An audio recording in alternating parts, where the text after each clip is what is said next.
Hello students, welcome back. हम इससे पहले नेचुरल रिसोर्सेस की डेफिनेशन, उनकी कैटेगरीज देख चुके थे। अब आगे का टॉपिक हमारा हम चर्चा करने वाले हैं नेचुरल रिसोर्सेस का डिस्ट्रीब्यूशन।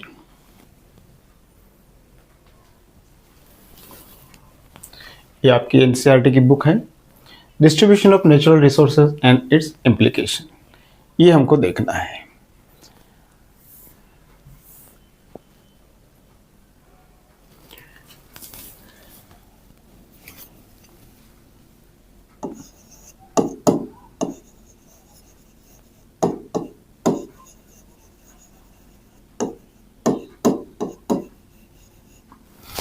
डिस्ट्रीब्यूशन मतलब कहाँ कहाँ नेचुरल रिसोर्सेज हमारे अवेलेबल है नेचर में, ये हमको देखना है।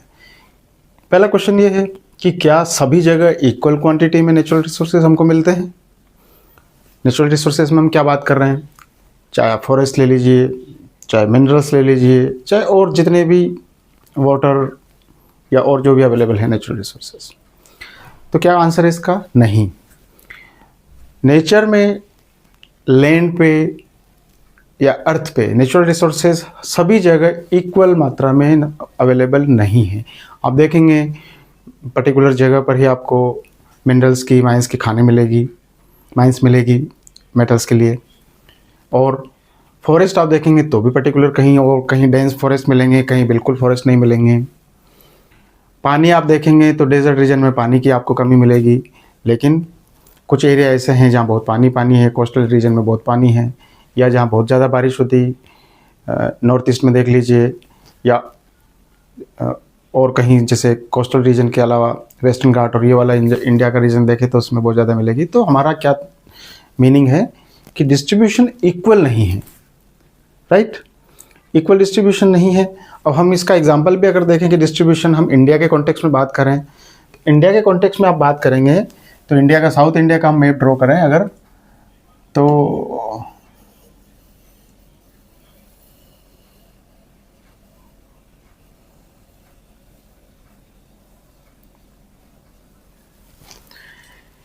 ये हमारा सदर्न इंडिया का पार्ट है। अगर हम पेट्रोलियम रिसोर्सेज की बात करें तो पेट्रोलियम रिजर्व हमारे इंडिया में जनरली आप देखेंगे इस तरफ,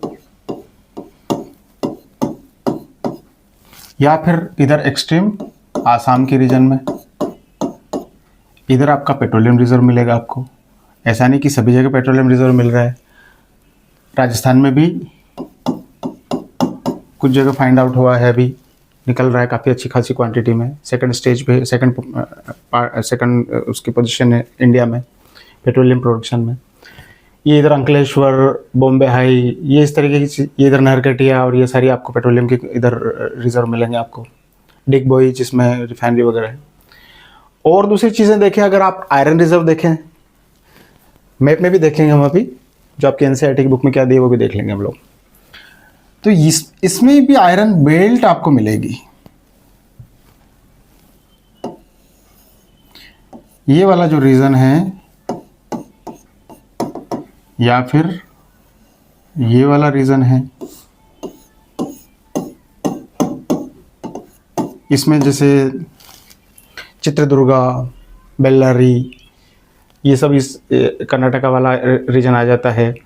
इधर दुर्ग, बेलाडीला, राउरकेला, इस तरीके के कोल वगैरह के रिजर्व के साथ में आयरन रिजर्व मिलता है।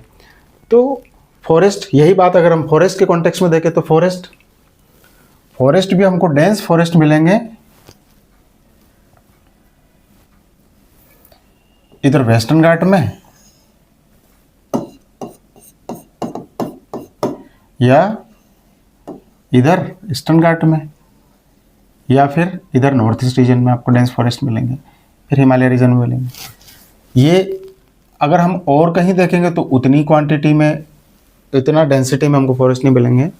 कहने का तात्पर्य क्या है हमारा कि डिस्ट्रीब्यूशन जो है नेचुरल रिसोर्सेज का वो इक्वल नहीं है। अच्छा, इक्वल डिस्ट्रीब्यूशन नहीं है, चलो इसको हम पहले इसमें मैप में देख लेते हैं। ये हम बात कर रहे थे कि पेट्रोलियम बेसिन्स की बात करें हम तो ये कलोल, अंकलेश्वर, बेस, ये सब चीज़ें बॉम्बे हाई वगैरह में इस तरफ मिलेगा आपको, या फिर ऊपर हमारे राजस्थान में मिला है, या फिर इधर देखो ये डिगबोई, नहरकटिया, झांसी, ये सब ये इस वाले रीजन में, राइट। आयरन रिजर्व की बात करें तो ये चिकमंगलूर, कुद्रेमुख, चित्रदुर्गा, तुमकुर, ये सब बेल्लारिया, कर्नाटक वाला, महाराष्ट्र वाला रीजन आ जाता है, महाराष्ट्र ऊपर आ जाता है। और इधर चले हम तो इधर में आप ये मयूरभंज, गोवा, क्योंझार, ये सब, ये या फिर ये पूरा रीजन और ये पूरा रीजन। देखो आप इधर कहीं आयरन वगैरह नहीं मिल रहा हमको, ये इस और कहीं कहीं आयरन की माइंस हमको नहीं मिलेगी। इसी तरीके से आप दूसरे जो एलिमेंट्स हैं, चाहे कोल का देख लीजिए, कोल भी देखो इधर कहीं कोल नहीं है पूरे रीजन में, राइट। और कहीं पूरे वेस्टर्न साइड में कहीं कोल हमको नहीं मिल रहा है, राजस्थान में है कहीं लिग्नाइट कोल मिलता है, कापूडी, जालिपा वगैरह में। तो इधर आप अगर इसको देखेंगे तो कोल के ये तलचर में है, सिंगरैनी में है, या फिर रानीगंज एरिया, बोकारो, ये वाला बेल्ट है। तो डिस्ट्रीब्यूशन इक्वल नहीं है, पर्टिकुलर रीजन में पर्टिकुलर चीज़ें पाई जाती है, राइट। अब उसका इम्प्लीकेशन क्या है? अगर डिस्ट्रीब्यूशन इक्वल नहीं है तो नेचुरल रिसोर्सेज की अवेलेबिलिटी क्या इंश्योर करती है, हम ये अगर देखें, ठीक है। नेचुरल रिसोर्स अगर किसी एरिया में अवेलेबल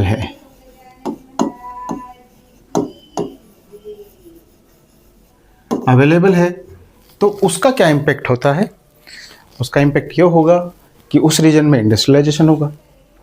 आसपास देखो आप, जहाँ पे नेचुरल रिसोर्स अवेलेबल है, माइंस हैं, या और नेचर में जहाँ भी जैसे भी एक्सप्लोरेशन हो रहा है, तो उसके आसपास आप अर्बनाइजेशन देखेंगे, पॉपुलेशन ग्रोथ देखेंगे, माइग्रेशन देखेंगे लोगों का। वहाँ पे आके लोग बड़ी संख्या में लोग अपना रेजिडेंस बनाते हैं या फिर रहना शुरू करते हैं। क्यों? क्योंकि उनको वहाँ पे एम्प्लॉयमेंट मिलता है, रोज़गार मिलता है, फैसिलिटीज़ मिलती है, पैसा आता है इंडस्ट्री से। तो इंडस्ट्रियलाइजेशन, अगर कहीं इंडस्ट्रियलाइजेशन होगा तो generally most of the cases में ये होगा कि वो जो अवेलेबल है नेचुरल रिसोर्सेज उसके आसपास होगा। तो क्या इम्प्लीकेशन हम देख रहे हैं उसके? इंडस्ट्रियलाइजेशन होगा उस रीजन में, और उसमें डेंसिटी बढ़ेगी, पॉपुलेशन डेंसिटी बढ़ेगी, डेवलपमेंट बढ़ेगा, वहाँ पर फैसिलिटीज़ बढ़ेगी, एमेनिटीज़ बढ़ेगी।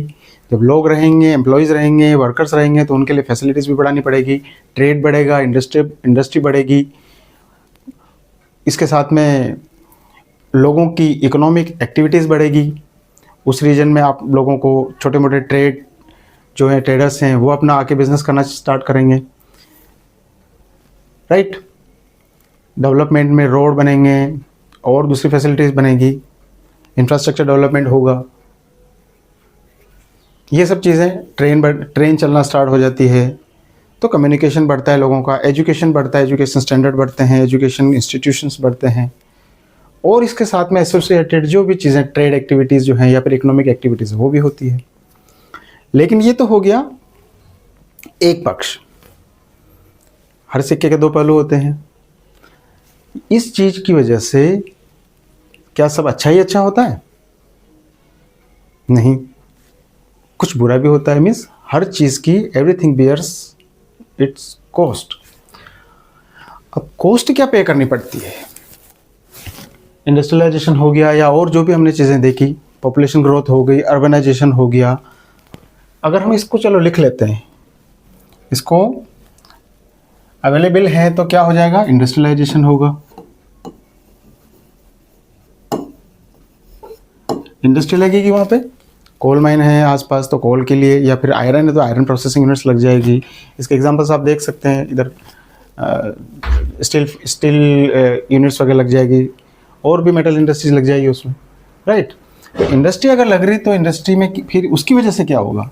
उसकी वजह से क्या होगा? अर्बनाइजेशन हो जाएगा। अर्बनाइजेशन मतलब क्या होता है? सिटीज, अर्बन एरिया डेवलप होना, राइट। अर्बन से अर्बनाइजेशन, अर्बन एंड रूरल। देखो मैंने बताया था आपको कि एक वर्ड, जो भी टर्म है उसका बेसिक अपने को रूट उसका समझना है तो हम आराम से उसका मीनिंग निकाल लेंगे। Urbanization, urbanization means urban region बढ़ना, अर्बन रीजन बनना, ओके, तो अर्बन रीजन बढ़ना मतलब सिटीज़ डेवलपमेंट होना, सिटीज़ का एक्सपेंशन होना, ग्रोथ होना। पॉपुलेशन डेंसिटी होगी, बढ़ेगी, अर्बनाइजेशन बढ़ेगा, ऐसे कर सकते हैं। पॉपुलेशन डेंसिटी बढ़ेगी, ऐसे ही माइग्रेशन, एम्प्लॉयमेंट,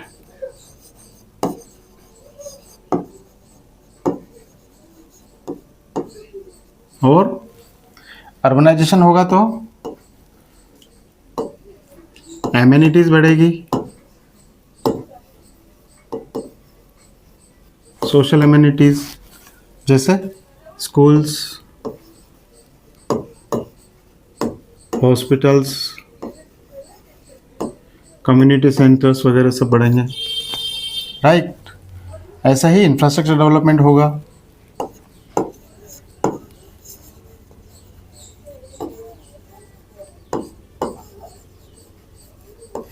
इंफ्रास्ट्रक्चर अच्छा हो जाएगा, रोड अच्छे बन जाएंगे, इंफ्रास्ट्रक्चर में और चीज़ें आ जाएगी, जैसे कम्युनिकेशन वाली टेलीफोन के टावर्स लग जाएंगे, फैसिलिटीज़ बढ़ जाएगी, क्योंकि पैसा आएगा, लोगों की इकोनॉमिक पावर, इकोनॉमिक कंडीशन बढ़ेगी, लोगों की लाइफस्टाइल बढ़ती है, लाइफ स्टैंडर्ड,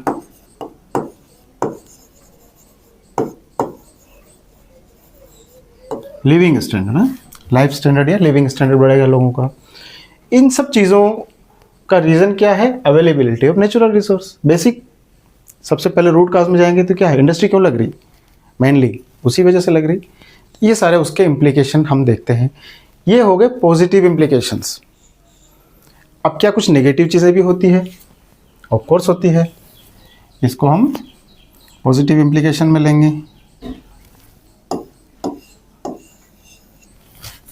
अब हम देखते हैं कि इसके क्या कुछ नेगेटिव इम्प्लीकेशन भी हैं। तो यस, नेगेटिव इम्प्लीकेशन भी हैं। वो क्या है नेगेटिव इम्प्लीकेशन? आप इमेजिन कीजिए कि जब अर्बनाइजेशन हो रहा है, इंडस्ट्रियलाइजेशन हो रहा है, तो क्या होगा? सबसे पहले तो क्या होगा? Exploitation of nature. अच्छा, उससे भी पहले इंडस्ट्री लगेगी, रिसोर्सेज अवेलेबिलिटी है, तो वो तो डिटोरिएशन ऑफ एनवायरनमेंट तो हो ही रहा है, पॉल्यूशन हो ही रहा है, लेकिन इंडस्ट्री कहाँ लगेगी? कई बार ऐसा देखते हैं कि सब जगह ऐसी लैंड अवेलेबल नहीं होती, तो लोगों को शिफ्ट कर लिया जाता है। शिफ्टिंग ऑफ द पीपल, जो ऑलरेडी वहाँ पे रह रहे हैं उनका, राइट, शिफ्टिंग, या फिर इसको क्या बोलेंगे? डिस्प्लेसमेंट ऑफ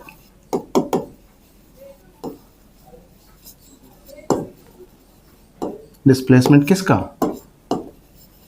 हो वहाँ की जो इंडिजिनस पॉपुलेशन है उसका।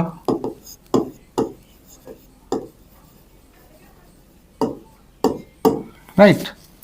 दूसरा क्या है?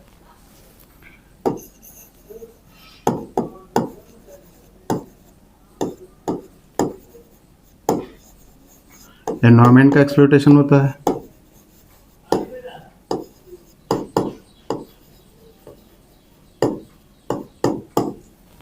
राइट। तीसरा क्या है? इतने सारे जब लोग हो गए, अर्बनाइजेशन हो गया, सबसे पहले इंडस्ट्री लग गई, तो इंडस्ट्री की सबसे बड़ी प्रॉब्लम क्या है? पॉल्यूशन। पॉल्यूशन क्या, कैसा pollution? Air pollution, water pollution, land pollution, सारे पॉल्यूशन करते हैं इंडस्ट्री। उसका हम एग्जांपल आगे केस स्टडी भी पढ़ेंगे। अभी पॉल्यूशन हो गया, और क्या प्रॉब्लम होती है? देखो, जो लोग सिटी में आते हैं, सबको तो अच्छी बड़े बड़े इमारतों में नहीं रहते हो, सबका लाइफस्टाइल एक जैसा भी नहीं होता, सबकी अर्निंग एक जैसी नहीं होती। कुछ लोग हायर क्लासेस की जॉब करेंगे, उसमें कोई कुछ एडमिनिस्ट्रेशन में, कुछ मैनेजमेंट में होंगे जिनकी बहुत अच्छी हाई सैलरीज होती है। कुछ लोग लेबर क्लास में होते हैं, तो वहाँ पर कुछ डेली वेजेस पे काम करेंगे। हर एक सोसाइटी क्लास में, जो समाज में हर तरह के क्लासेस या हर तरह की सोशल स्टेटा आपको मिलेंगे। तो स्लम्स भी बढ़ेंगे, कुछ डेली मजदूर करने वाले लोगों को, लोग वहाँ कॉस्ट भी बढ़ती है, वहाँ पे लिविंग कॉस्ट भी बढ़ती है, स्लम्स बढ़ते हैं, लिविंग कॉस्ट बढ़ेगी, प्रॉफिट मेकिंग करते हैं लोग, ज़्यादा से ज़्यादा पैसा कमाना चाहते हैं, तो वहाँ लिविंग भी महंगी होती है सिटीज़ में, एजुकेशन अफोर्ड नहीं कर सकते, बहुत सारी चीज़ें। राइट। दूसरा क्या, और हम क्या देखते हैं इसमें? पॉल्यूशन हो गया, स्लम्स लिविंग ये हो गया, क्राइम भी बढ़ते हैं सोसाइटी में,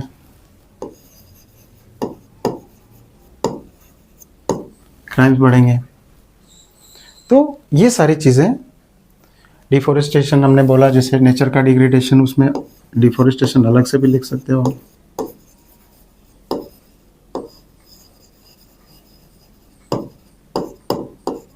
forest deforestation, cutting of forest, right. तो ये सारी नेगेटिव इम्प्लीकेशंस भी हैं। तो ये हमने देखा कि डिस्ट्रीब्यूशन कैसा होता है, अनइवन डिस्ट्रीब्यूशन होता है, वो हमने एग्जांपल भी देखे। आप मैप बना सकते हैं, मैप ड्रॉ करके दे सकते हैं। बहुत फैंसी मैप्स मैं इसमें स्क्रीन पे दिखा सकता हूँ, बट वो नहीं दिखाएंगे हम। आप प्रैक्टिस करो मैप ड्रॉ करने की, वो प्रैक्टिस अभी आप एक बार मेहनत लगेगी, एक बार प्रैक्टिस करेंगे तो आगे जाके बहुत काम आने वाली हो। हर क्लास में काम आएगी। 6 में है, 7th 8th ऑनवर्ड्स काम आएगी, 8th में 8th प्लस 9th ऑनवर्ड्स काम आएगी, until you achieve your target, right. तो ये सब चीज़ें इसमें नेगेटिव इम्प्लीकेशन में आ जाएगी। अब हम देखते हैं, देखो हमने इसमें देखा था इंडस्ट्रीज़ वगैरह लगती है, उसके साथ में हमने सारी चीज़ें पढ़ी, उसकी कॉस्ट भी होती है। अच्छा, इसके अलावा क्या होता है, ये डिस्ट्रीब्यूशन ऑफ रिसोर्सेज जो हैं वो ये नहीं देखता है, नेचर ये नहीं देखती कि ये कौन सी कंट्री है, ये कौन सा रीजन है, राइट। ये कहाँ से, जैसे वाटर फ्लो हो रहा है तो वो कौन सी चीज़, कहाँ से पानी, कहाँ से बहता हुआ कहाँ जा रहा है, कौन कौन सी कंट्रीज आएगी, ये नेचर को, किसी को लेना देना नहीं। कंट्रीज तो तुमने बनाई है, हमने बनाई है, मीन्स ह्यूमन बीइंग ने बनाई है। आप ब्रह्मपुत्र को देख लीजिए, ब्रह्मपुत्र निकलती है तिब्बत से, चाइना से, पूरा तिब्बत क्रॉस करके फिर आपके नॉर्थ ईस्ट में अरुणाचल में एंटर करती है इंडिया में, उसके बाद फिर बहती हुई फिर वो बांग्लादेश में जाती है, फिर जाके समुद्र में गिरती है। तो कितने कंट्रीज़ कवर कर ले। इसी तरीके से सेम उधर आप इंडस वाटर सिस्टम देख लीजिए तो भी। अच्छा, ये तो हो गई इंटरनेशनल बात, इंटरनेशनल लेवल की बात। लेकिन हम अपने नेशन लेवल पे भी, अगर हम इंडिया लेवल पे भी देखें तो भी कई सारे रिवर्स ऐसे हैं जिनकी वजह से डिस्प्यूट होता है। यहाँ तक कि जैसे कावेरी वाटर डिस्प्यूट हम पढ़ते हैं, कावेरी जल विवाद जो तमिलनाडु कर्नाटका, इनमें अक्सर ये लोग ये झगड़ते रहते हैं पानी के लिए कि हम इतना पानी छोड़ेंगे, वो इतना नहीं छोड़ेंगे। यही सेम सिचुएशन हम देखते हैं दिल्ली में, हरियाणा और दिल्ली का भी डिस्प्यूट चलता है। तो ये डिस्प्यूट्स भी क्रिएट होते हैं इसके पीछे। क्यों? क्योंकि नेचर को इससे कोई लेना देना नहीं है कि आप कौन सी कंट्री में रह रहे हैं, कहाँ हैं। कई बार साउथ चाइना सी में अलग अलग जो नेचुरल रिसोर्सेज, उस पर अलग अलग कंट्रीज़ अपना दावा उस पर करते हैं कि ये हमारा एरिया है, वो बोले हमारे एरिया, ये नेचुरल रिसोर्सेज, ये जो मिनरल है वो हमारे टेरिटरी में आते हैं, वो बोलते हैं हमारी टेरिटरी में आते हैं। तो इसका एक इम्प्लीकेशन ये भी है कि उससे डिस्प्यूट्स भी क्रिएट होते हैं, राइट। अब हम चलते हैं नेक्स्ट टॉपिक में, वो क्या है, नेचुरल रिसोर्स कर्स। एक टर्म आती है स्टूडेंट्स,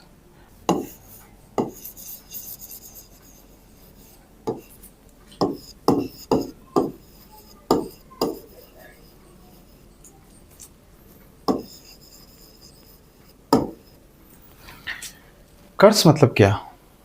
अभिशाप। अब नेचुरल रिसोर्सेज अभिशाप कैसे हो सकता है? टर्म क्या? अवेलेबिलिटी नहीं है, अवेलेबिलिटी अभिशाप नहीं है कि आपके पास नेचुरल रिसोर्सेज तो इसका मतलब अभिशप्त हैं या फिर आप किसी से मीन्स डाउनवर्ड्स हैं, ऐसा नहीं है। इसके लिए एक टर्म और यूज़ करते हैं हम, plenty of paradox, paradox of plenty.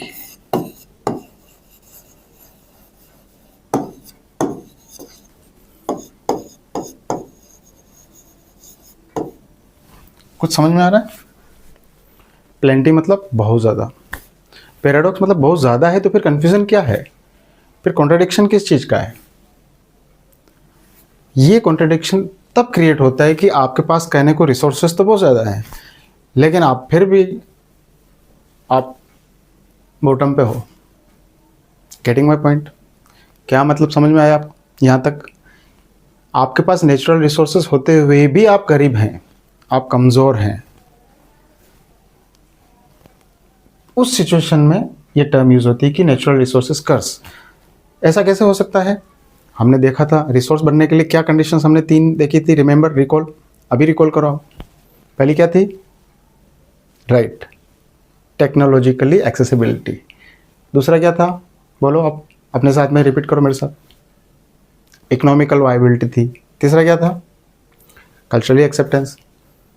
Culturally acceptance को फिर भी नेशनल लेवल पे लोग कर लेते हैं कि एक जगह से नहीं तो दूसरी जगह से, लेकिन अगर आपके पास टेक्नोलॉजिकली आप इतने वीक हैं, आपकी इकोनॉमिकली अगर आप इतने पुअर हैं, तो आपके पास दुनिया भर का रिसोर्स होने के बाद भी अगर आप गरीब हैं, आपकी इकोनॉमिक कंडीशन पुअर हैं, अगर आपकी सोसाइटी, हम बात कर रहे हैं नेशन के कॉन्टेक्स्ट में, देश के कॉन्टेक्स्ट में, राष्ट्र के कॉन्टेक्स्ट में, तो आपकी पॉपुलेशन की पॉवर्टी रेट बहुत ज़्यादा है, बिलो पॉवर्टी लाइन बहुत ज़्यादा पॉपुलेशन रहती है आपकी, फैसिलिटीज़ नहीं है, इंफ्रास्ट्रक्चर नहीं है, एजुकेशन नहीं है, एम्प्लॉयमेंट नहीं है, उसको कैसे डिफाइन करेंगे? That is available natural resource curse. Definition अगर इसकी देना चाहें तो कैसे दे सकते हैं?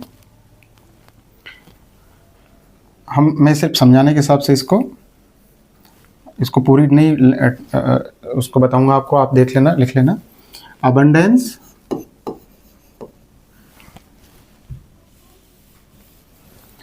Poor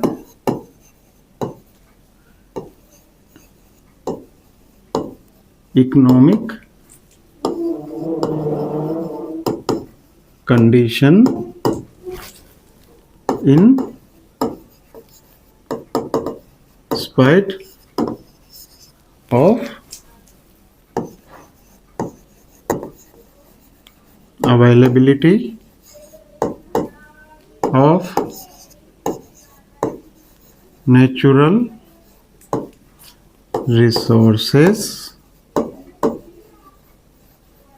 in abundance।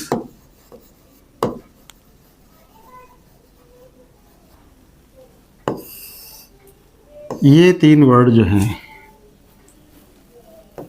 देखो, पुअर है, अबंडेंस इन नेचुरल रिसोर्स होने के बाद भी ये है। अच्छा, इसके एग्जांपल अगर हम इंटरनेशनल लेवल पे देखें तो वेनेजुएला एक आपका कंट्री पड़ता है, नाइजीरिया, गुयाना, इनके पास बहुत नेचुरल रिसोर्सेस, उनके पास abundance of fossil fuel, petroleum reserves वगैरह हैं, लेकिन उनके पास टेक्नोलॉजी नहीं है, उनके पास रिसोर्सेज नहीं है, तो आगे कोई भी आपको उनके साथ वो, चूँकि उनकी कंडीशन गरीब पुअर है इकोनॉमिकली, टेक्नोलॉजिकली, तो कोई भी आके प्रेस कर देता है, उनको दबा देता है, अमेरिका जैसे, राइट। लेकिन कुछ कंट्रीज़ के रिवर्स भी होते हैं कि नेचुरल रिसोर्सेज नहीं होने के बाद भी हम रिच हैं।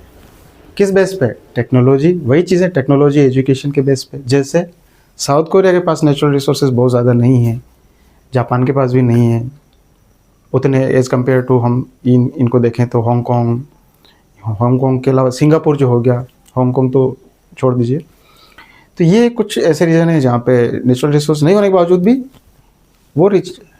तो ये वो एक अलग एग्जांपल हो गया, लेकिन हमको मेनली क्या देखना है, पैराडॉक्स ऑफ प्लेंटी क्या है, और इसके एग्जांपल आप लिख सकते हैं।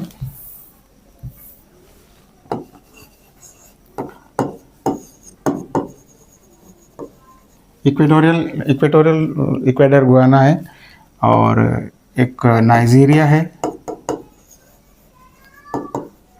और वेनेजुएला है,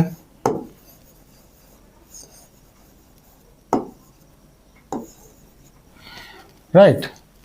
तो ये एग्जाम्पल हमने देखे और ये टर्म हमने समझी। अब हम इससे आगे चलते हैं।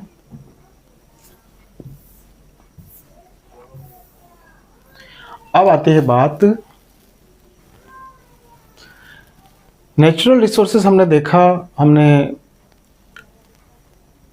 रिन्यूएबल भी देखा, नॉन रिन्यूएबल भी देखा, और हम उनका जो कंजप्शन करते हैं, उनको नेचर का जो एक्सप्लॉइटेशन करते हैं, उसके इम्प्लीकेशन भी हमने देखे, इंडस्ट्रियलाइजेशन के देखे। और नेचर हम जो यूज़ करते हैं नेचुरल रिसोर्सेज को, तो उनको हमने एक उससे रीस्टोरेशन एंड रीजनरेशन हमने देखा था। तो वो डिस्टर्ब होता है नेचर की साइकिल, एक बायोडाइवर्सिटी का नुकसान होता है। बायोडाइवर्सिटी मतलब जो भी लिविंग जो एंटिटीज़ हमारी नेचर में है वो उनका लॉस होता है, पॉल्यूशन होता है, राइट।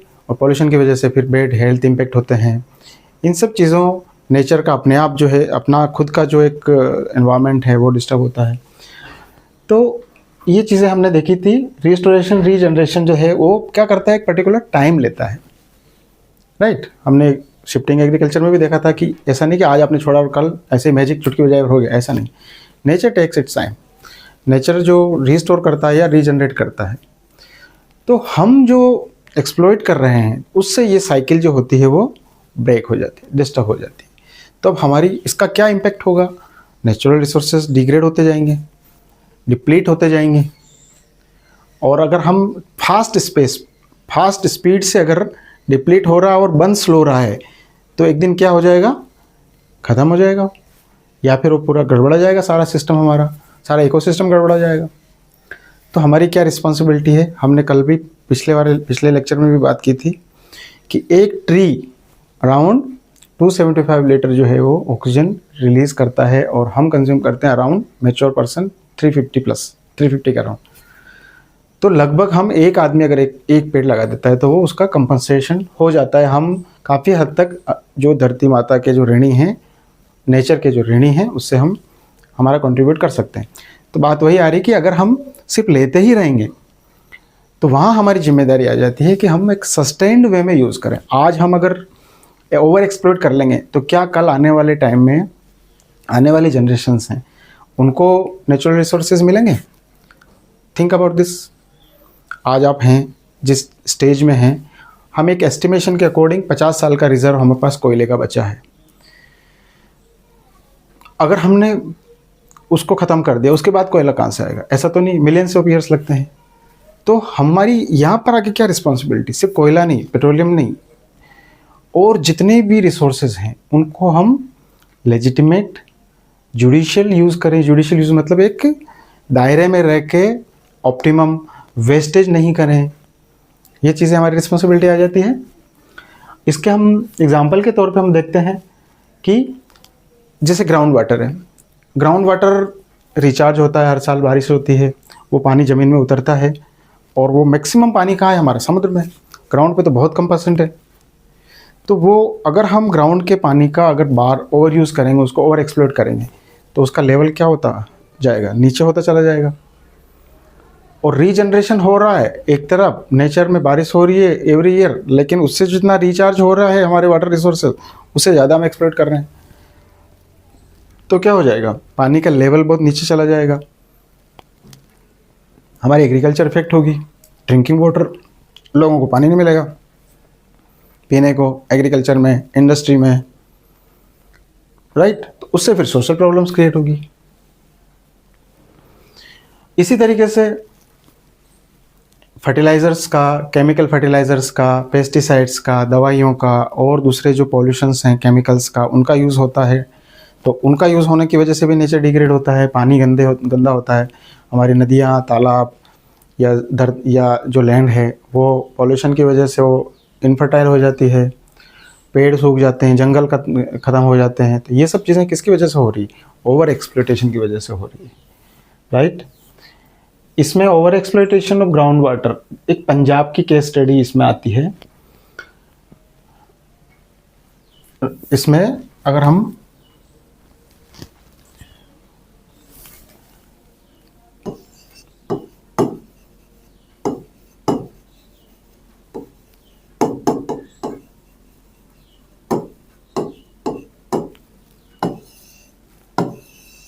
बात कर रहे थे एक्सप्लॉइटेशन की, ओवर एक्सप्लॉइटेशन से क्या इम्पैक्ट होता है। एक केस स्टडी आपकी बुक में दे रखी है पंजाब के ग्राउंड वाटर लेवल की। तो आज स्थिति ये कि अराउंड 80% जो है वो पंजाब, वो डेंजर जोन में है ग्राउंड वाटर के लेवल पे। कहाँ पानी सरफेस पे अवेलेबल रहता था, वो आज 30 से 40 मीटर नीचे चला गया वो पानी। ऐसा क्यों हुआ? इसके पीछे एक रीज़न जो निकल के आता है, 1960s में, 1960 के अराउंड, जब 47 में भारत आज़ाद हुआ था, इंडिया गॉट इट्स इंडिपेंडेंस, उस समय पॉपुलेशन को फीड करने के लिए कुछ नई चीज़ें करने की ज़रूरत थी एग्रीकल्चर में। तो एग्जिस्टिंग गवर्नमेंट, उस समय के जो एडमिनिस्ट्रेटर थे, जो भी प्लानर्स थे, उन्होंने इसमें एग्रीकल्चर रिवॉल्यूशन, ग्रीन रिवॉल्यूशन लेके आए वो, राइट। अब वो ग्रीन रिवॉल्यूशन क्या थी अगर हम देखें,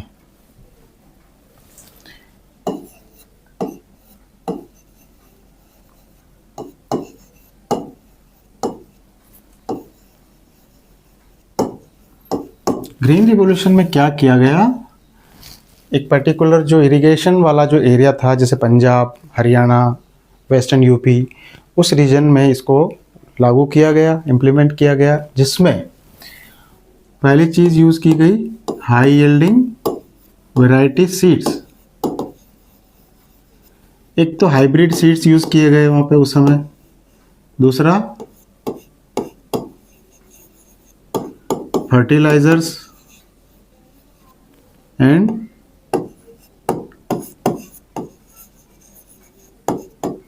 पेस्टिसाइड्स, ये सारे केमिकल पेस्ट है,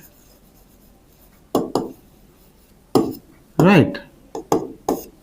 chemical pesticides, chemical fertilizers, high yielding varieties, ये जो भी जेनेटिक टेक्नोलॉजी के द्वारा जेनेटिकली मॉडिफाइड उस समय जो हाइब्रिड कैटेगरी के सीड्स और हाई इरिगेशन,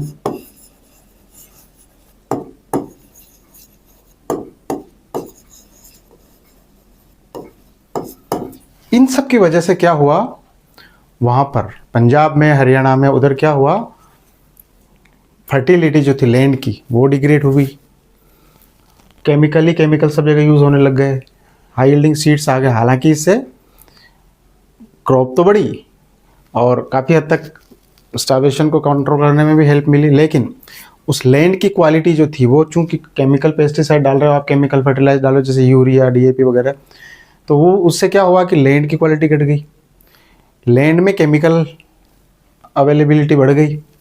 दूसरा, पानी ज़्यादा, उन फसलों की क्या खासियत थी, उन फसलों की क्या क्वालिटी थी, स्पेशलिटी क्या थी, उनको पानी ज़्यादा देना पड़ता, तो ज़्यादा पानी, उनको ज़्यादा सिंचाई किया गया, ज़्यादा सिंचाई किया गया। उसके साथ में एक और बड़ी चीज़ जिसने इसमें हेल्प की वो थी सब्सिडाइज इलेक्ट्रिसिटी, सब्सिडी, इलेक्ट्रिसिटी की सब्सिडी, राइट। इलेक्ट्रिसिटी की सब्सिडी मतलब बहुत सस्ते रेट में या फ्री में इलेक्ट्रिसिटी दे दी, तो क्या चल रहा है, 2 घंटे मोटर चल रही, 4 घंटे चला दो। पंप सेट अगर चल रहा है, नहीं ज़रूरत, कोई बात नहीं, फ्री में आ रही ना लाइट। ये माइंड सेट जो था लोगों का, उसकी वजह से क्या है, पानी आप ज़रूरत नहीं तब भी निकाले जा रहे हैं। क्यों? क्योंकि आपके पास फैसिलिटी है, आपसे सरकार बिल नहीं ले रही है इलेक्ट्रिसिटी का, इलेक्ट्रिसिटी सब्सिडीज में दे रही है आपको। ये भी, इसने भी एक उसमें और आग में घी का काम किया।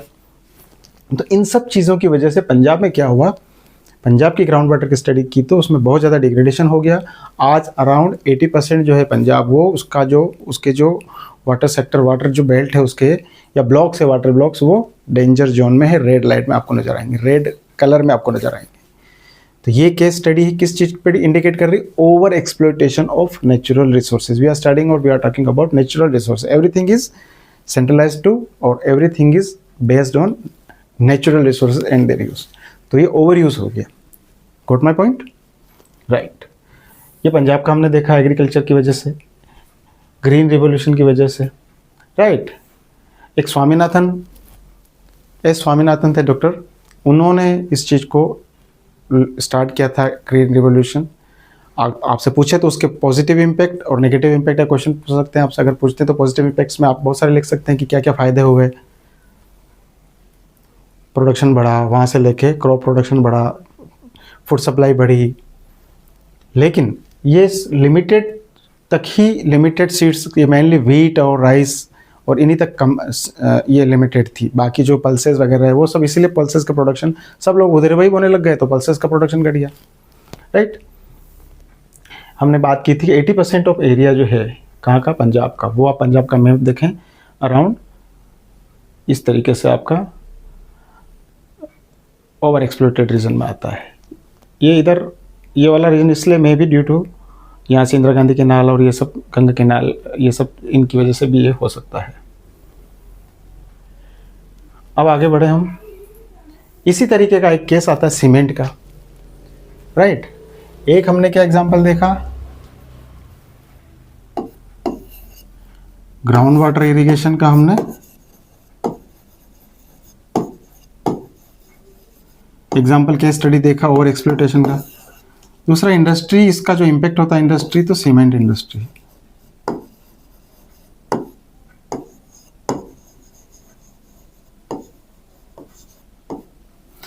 सीमेंट के बिना आज ऐसा लगता है कि जैसे हम अपने आसपास के एनवायरनमेंट की, हमारे सिटीज़ की, हमारे रोड की, हमारे गांव की, हमारे मकान की, शहर की, किसी की कल्पना नहीं कर सकते। सीमेंट आपको सब जगह सीमेंट यूज़ होता हुआ मिलेगा आपको। इतना सीमेंट आज हमारी लाइफ में घुल चुका है या कॉमन है। तो सीमेंट इंडस्ट्री के क्या इम्प्लीकेशन, उसके क्या साइड इफ़ेक्ट्स होते हैं।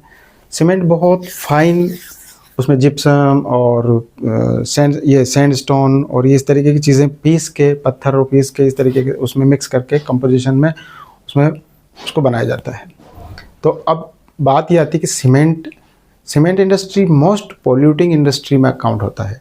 सबसे ज़्यादा क्या है, एयर पोल्यूशन में क्या होता है, धुआं तो होता ही होता है। स्मोक के साथ में, अपार्ट फ्रॉम स्मोक, दूसरी चीज़ जो हम देखते हैं वो इसमें डस्ट, राइट। सीमेंट इंडस्ट्री में डस्ट का बहुत बड़ा एयर पोल्यूशन में रोल होता है। उससे क्या होगा, हमारे लंग्स में या हमारी बॉडी में हम इनहेल करेंगे, इंजेस्ट करेंगे, या फिर किसी उसमें और चीज़ों, पानी में उसमें मिक्स होगा वो, तो उससे हमारी बॉडी की, हमारी हेल्थ जो है वो डिटोरिएट होगी, डिग्रेड होगी, राइट। तो ये भी है, सीमेंट का भी एक एग्जांपल देखते हैं हम। पानी उसका वेस्टेज होता है वो रिवर में, राइट। ये हो गया आपका केस ऑफ सीमेंट स्टडी। अब एक इसमें थोड़ा सा हम देखते हैं कि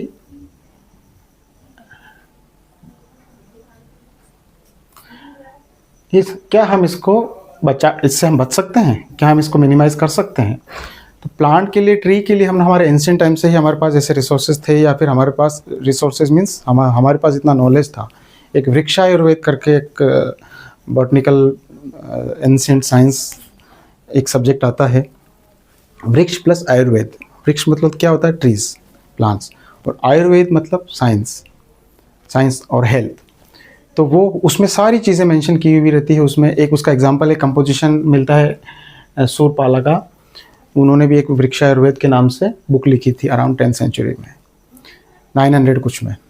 तो उसमें क्या था, उसमें सारी चीज़ों का डिटेल डिस्क्रिप्शन हमको मिलता है कि कौन कौन से किस एरिया में किस तरीके के ट्रीज़ लगाए जा सकते हैं, ट्रीज़ के सीड्स हार्वेस्टिंग का क्या मेथड्स है, या फिर सीड्स को बोने से पहले उनका किस तरीके से ट्रीटमेंट किया जा सकता है, उनकी अगर कोई बीमारी है ट्रीज़ में तो उसमें उसको कैसे उसको ट्रीट करना है, कौन कौन से हमारे पास जो सब्सटेंस हैं उनको किन किन मेथड से उनको ट्रीट करना है, उनकी प्रोडक्टिविटी कैसे बढ़ानी है, ये सारी की सारी चीज़ें इस तरीके के हमको इसमें मिलती। तो हमको उन ट्रेडिशनल मेथड्स की ओर लौटना पड़ेगा अगर हम सस्टेनेबिलिटी की बात करते हैं, अगर हम हमारा रिस्पॉन्सिबल यूज़ अगर हम नेचुरल रिसोर्सेज की करें तो। एक केस स्टडी और आती है सिक्किम में। सिक्किम जो है इंडिया का पहला 100% ऑर्गेनिक फार्मिंग स्टेट है। एक आपकी बुक में एक पेमा का एग्जांपल दिया एक फार्मर का, कि उनकी फार्म में पहले काफ़ी सारे केमिकल्स यूज़ होते थे, फर्टिलाइज़र यूज़ होते थे, तो उनका क्रॉप का जो प्रोडक्शन था वो काफ़ी घट गया था। फिर उन्होंने कुछ उसको इनोवेटिव तरीके से, उसको ट्रेडिशनल जो हमारे जो मेथड्स हैं उस पे वो ऑर्गेनिक मेथड पे गए, मीन्स ग्रीन मेन्योर या काउडंग मेन्योर उन्होंने यूज़ करना शुरू किया, और केमिकल फर्टिलाइज़र्स बिल्कुल बंद कर दिए। पेस्टिसाइड्स का वो भी उन्होंने जिंजर से, गार्लिक से, मिर्ची से, इनसे बनाना स्टार्ट किया, और उससे स्टार्टिंग में तो उनका क्रॉप का प्रोडक्शन था वो कम पड़ा, बट थोड़े ही टाइम में 2-3 सालों में ही उसका प्रोडक्टिविटी उसकी काफ़ी बढ़ गई। अच्छा, अब चूँकि ऑर्गेनिक ओरिजिन था, केमिकल फ्री था, पेस्टिसाइड फ्री था, तो उसके मार्केट में डिमांड भी बढ़ गई।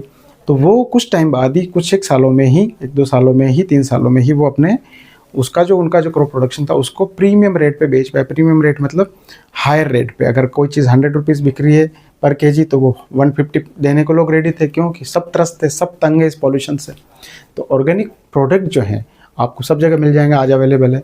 उसका एक सर्टिफिकेशन का प्रोसेस होता है गवर्नमेंट का, और सर्टिफिकेशन के बाद में आप ऑर्गेनिक फार्मिंग, तो इस तरीके के उसमें ऑर्गेनिक फार्मिंग के ऊपर सरकार भी प्रमोट कर रही। तो सिक्किम का हमने एक एग्जाम्पल हमारी आपकी बुक में दे रखा है, इसको आप गो थ्रू कर सकते हैं, जिसमें उनका पूरी तस्वीर बदल गई, उससे पूरे सिक्किम की तस्वीर बदल गई और पूरा ऑर्गेनिक स्टेट। और आज सब बहुत उसकी वजह से और क्या हुआ, वो एक मॉडल स्टेट बन गया कि आपको उसमें एक लोगों को डेमोन्स्ट्रेशन देने के लिए आप लोग वहाँ जाते हैं, टूरिज़्म बढ़ गया वहाँ पे, लोगों के आसपास की होटल इंडस्ट्री बढ़ गई, टैक्सी वाले की इनकम होना चालू हो गया, ये इस तरीके की पब्लिसिटी बढ़ गई। तो ये थोड़ा सा चीज़ हुआ कि शिफ्टिंग करने से स्टार्टिंग में थोड़ा प्रॉब्लम आता है एकदम से, तो शॉक लगता है। तो एग्रीकल्चर की जो फर्टिलिटी थी वो रिवाइव हुई वापस, राइट। अब बात आती है कि responsible and judicial use of resources कैसे करना है, ऑप्टिमम यूज़ करना है। जस्ट एक तो सस्टेनेबल टर्म आती है, एक सस्टेनेबल यूज़ क्या होता है, या फिर सस्टेनेबल हम डेवलपमेंट भी पढ़ेंगे आगे जाके। तो जुडिशियल यूज़ क्या होता है, ऑप्टिमम जितनी हमको रिक्वायर्ड है, वेस्टेज से बचना है, कम से कम यूज़ करना है, जहाँ यूज़ की ज़रूरत नहीं है वहाँ नहीं करना है। आप भी देखते होंगे इलेक्ट्रिसिटी जब ज़रूरत नहीं तो बंद कर देना चाहिए, नल है पानी का वो उसमें जितना पानी चाहिए उतना लिया फिर बंद कर दो।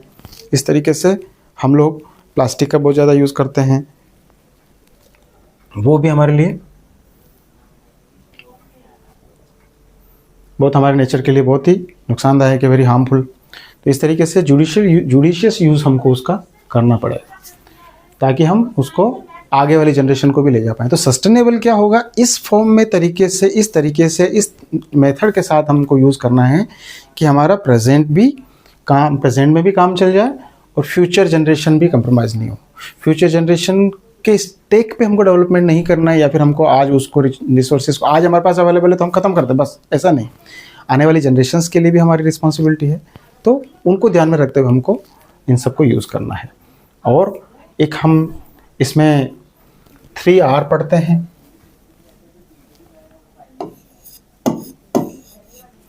आपने देखा होगा अक्सर,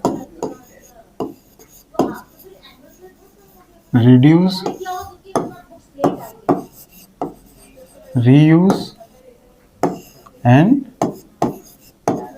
रिसाइकिल, ये 3R हम देखते हैं। ये भी इसी रेफरेंस में आता है कि नेचुरल जो भी रिसोर्सेज हैं उनको, ताकि उनका वेस्टेज कम किया जा सके और उनको ऑप्टिमम यूज़ के साथ में ज़्यादा से ज़्यादा टाइम तक हम उसको प्रोटेक्ट कर सकें और सस्टेनेबल यूज़ या जुडिशियस यूज़ हम उनका कर पाएँ। अब इसके लिए एक नया इनिशिएटिव जो आपकी बुक में दिया है, एक गवर्नमेंट ने, हम बात करते हैं इंटरनेशनल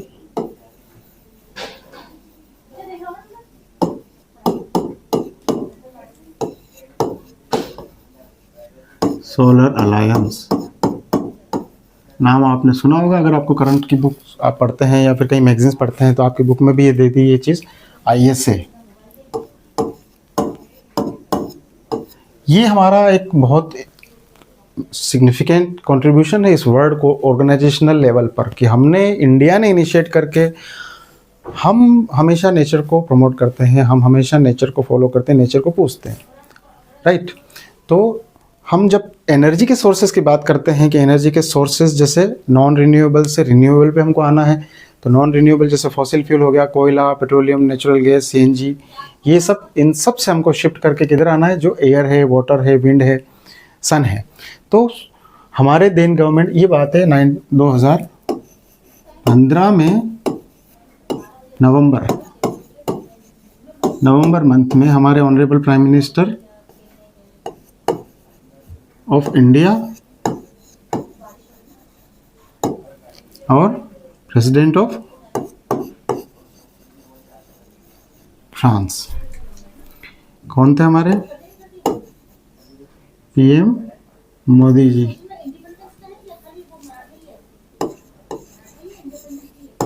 और इधर थे फ्रांसवा ओलैंड। इनने मिलके, इन दोनों के इनिशिएटिव से इन्होंने फाउंडेशन किसको फाउंड किया, इंटरनेशनल सोलर अलायंस का। क्या पर्पस था, क्या टारगेट था इसका, पूरे वर्ल्ड को एक प्लेटफॉर्म प्रोवाइड करना, क्योंकि हमारा अर्थ जो है उस पर सनसेट कभी नहीं होता है, राइट।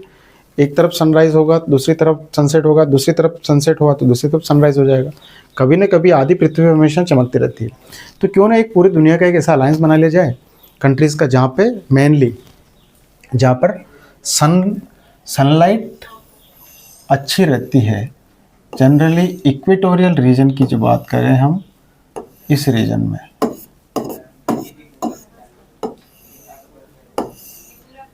इस टाइम पे इस सबसे ज़्यादा सन रेज स्टेट कहाँ पड़ती है? इक्वेटोरियल रीजन में पढ़ेंगे, आगे हम स्ट्रक्चर वगैरह सब पढ़ेंगे। तो ये था कि सनराइज जो सोलर एनर्जी जो है उसको हम कैसे मैक्सिमम कैपिटलाइज कर सकते हैं, यूटिलाइज कर सकते हैं। उसके लिए टेक्नोलॉजी असिस्टेंट देना, उसके लिए फाइनेंस का प्रोविज़न करना, इस तरीके से करते हुए एक जो शुरुआत उन्होंने की थी 2015 में, ज़्यादा अभी 10 साल भी हुए हैं लगभग। और आप देखेंगे कि उसमें लगभग अराउंड 86 कंट्रीज़ उसके मेंबर्स हैं। ठीक है, 86 ने रेटिफाई कर लिया है इसको। रेटिफाइड हम अभी बाद में हम तुम पढ़ सकते हो तुम। और अराउंड 106 इसके अभी मेंबर्स बन गए हैं। और इसमें हेड कौन है? इसके डायरेक्टर जनरल होते हैं। और अच्छी बात यह है कि इसका हेडक्वार्टर कहाँ है? आपके गुरुग्राम, हरियाणा, राइट। और पर्पस वही है कि टेक्नोलॉजी का या फिर इकोनॉमिक उनको सपोर्ट देना। तो ये आपके सोलर अलायंस भी इसमें दिया है, इंटरनेशनल सोलर अलायंस के लिए। और सारे जितने भी यूएन के मेंबर्स हैं वो सारे एलिजिबल है इसकी मेंबरशिप लेने के लिए। अब हम बात करते हैं कि हम ये सब क्यों कर रहे हैं। हमारा अपना और नेचर का जो रिलेशन है उसको ध्यान में रखते हुए हमको देखना चाहिए कि हम भी नेचर के ही पार्ट है। तो हम सिर्फ अपना नहीं सोच सकते। ये भी इनिशिएटिव ये था कि पूरी दुनिया को बचाना है। ग्लोबल वार्मिंग का इम्पैक्ट होता है तो एक जगह नहीं होता है, पूरी दुनिया पर होता है। सबसे ज़्यादा अगर मान लो सबसे पहले इम्पैक्ट होगा, अगर मान लो ग्लोबल वार्मिंग क्या होता है, पूरा टेम्परेचर बढ़ रहा है अर्थ का, तो उसकी वजह से क्या होगा? ग्लेशियर्स मेल्ट हो रहे हैं। ग्लेशियर मेल्ट होने की वजह से सी लेवल बढ़ रहा है। सी लेवल बढ़ रहा है तो हम तो ऊपर है, हमारा तो कोस्टल रीजन में थोड़ा बहुत इम्पैक्ट आएगा, लेकिन जो आइलैंड कंट्रीज़ हैं उनको बहुत ज़्यादा इम्पैक्ट होने वाला। कुछ कंट्रीज़ का तो एग्जिस्टेंस ही खतरे में आने वाले टाइम में। तो हम सबका सोच के चलते हैं। एक इससे मिलता जुलता कॉन्सेप्ट भगवत गीता में आता है, लोक संग्रह। भगवत गीता क्या है? भगवान श्री कृष्ण ने जो उपदेश दिए थे अर्जुन को युद्ध के मैदान में, जब वो कॉन्फ्लिक्ट था उनके मन में बहुत ज़्यादा हावी हो रहा था, तो उसमें इसका एक प्रिंसिपल आता है लोक संग्रह, मतलब पब्लिक वेलफेयर, लोगों के लिए काम करना। हम सिर्फ अपना भला करें ऐसा नहीं, ठीक है, लोगों के लिए काम करना, लोगों के वेलफेयर के लिए काम करना। ये लोक संग्रह का कॉन्सेप्ट इसमें आता है। तो ये सारा चैप्टर आपका यहीं ख़त्म होता है। I hope. एक मुझे कलाम साहब का कोट याद आ रहा है कि विनर्स कौन होते हैं? Winners are not those who never fail but those who never quit. तो अगर आपने पिछले लेक्चर में हमने बात की थी कि आप टारगेट डिसाइड करें अपना और आगे बढ़ें, जब तक कि विवेकानंद ने कहा था कि टारगेट अचीव नहीं हो जाता, गोल अचीव नहीं हो जाता। गोल अचीव नहीं भी होता है, आपने प्रयास तो किया, ट्राई तो की। इसी चीज़ को कलाम साहब ने कहा है कि फेल होना बुरा नहीं है लाइफ में, बट हार नहीं माननी है। तो इन्हीं वर्ड्स के साथ में आपको अगर ये कंटेंट समझ में आया, चैप्टर समझ में आया, तो चैनल को लाइक करें, सब्सक्राइब करें, शेयर करें। और कुछ भी आपकी क्वेरी हैं तो आप कमेंट बॉक्स में ज़रूर उसको लिखिए, हम इसको और एड्रेस करेंगे। और कमेंट के आपके हैं तो उसको हम एड्रेस करेंगे। और एक बार फिर ये हमारा जो इनिशिएटिव हो प्योरली नॉन कमर्शियल है, सिर्फ एजुकेशनल पर्पज़ से है। Thank you.